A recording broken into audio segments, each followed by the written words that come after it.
ओं नमः भगवते वासुदेवाय। श्रीमद् भगवद गीता चतुर्थ अध्याय ज्ञानयोग। हरे कृष्णा। आज आमरा ज्ञानयोगेर 4 नम्बर श्लोकटी शुनब। अर्जुन उवाच अपरं भवतो जन्म परं जन्म विवस्वतः कथमेतद्विजानीयां तमादौ प्रक्तवानीति। অনুবাদ। অর্জুন বললেন, সূর্যদেব বিবস্বানের জন্ম হয়েছিল তোমার অনেক পূর্বে। তুমি যে আদিকালে তাকে এই জ্ঞান উপদেশ করেছিলে তা আমি কেমন করে বুঝব? অর্জুন কৃষ্ণকে প্রশ্ন করছেন। তাৎপর্য: যেহেতু অর্জুন ছিলেন ভগবান কৃষ্ণের একজন সুবিদিত শুদ্ধ ভক্ত, কাজে তার পক্ষে কিভাবে শ্রীকৃষ্ণের কথা অবিশ্বাস করা সম্ভব? অ্যাকচুয়ালি তো অর্জুন এই কথাগুলি তার নিজের জন্য জিজ্ঞাসা করছেন না, তিনি জিজ্ঞাসা করছেন তাদের জন্য যারা ভগবানকে বিশ্বাস করে না, অথবা যে সমস্ত অসুরেরা শ্রীকৃষ্ণকে ভগবান বলে মানতে চায় না, তাদেরই অজ্ঞ ভূমিকা অবলম্বন করে জিজ্ঞাসা করছেন। অর্জুন ছিলেন একজন ভগবত ভক্ত, কাজেই তিনি ভালোভাবেই জানতেন যে শ্রীকৃষ্ণই পরমেশ্বর ভগবান, সব কিছুর উৎস এবং পরম তত্ত্বের শেষ কথা।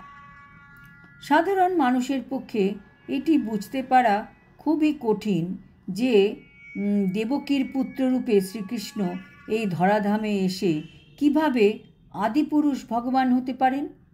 তাই অর্জুন শ্রীকৃষ্ণকে এই বিষয়টি ক্লিয়ার করার জন্য প্রশ্ন করলেন, যাতে তিনি নিজেই প্রামাণিকভাবে তা বোঝাতে পারেন। শ্রীকৃষ্ণের ভগবদ্ভক্তার কথা শুধু আজ নয়, পুরাকাল থেকে সমগ্র জগতের সকলেই স্বীকার করে আসছে, কেবল অসুরেরাই তাকে মানতে চায় না।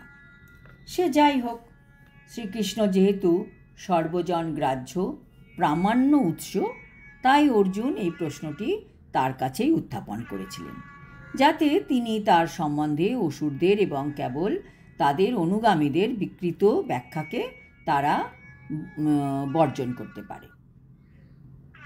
প্রত্যেকেরই নিজেদের স্বার্থে শ্রীকৃষ্ণের সম্বন্ধে প্রকৃত তত্ত্ববিজ্ঞান জানা অত্যন্ত প্রয়োজন। তাই কৃষ্ণ যখন স্বয়ং তার নিজের সম্বন্ধে বলেন, তখন তা সমস্ত জগতের জন্য মঙ্গলপ্রদ হয়।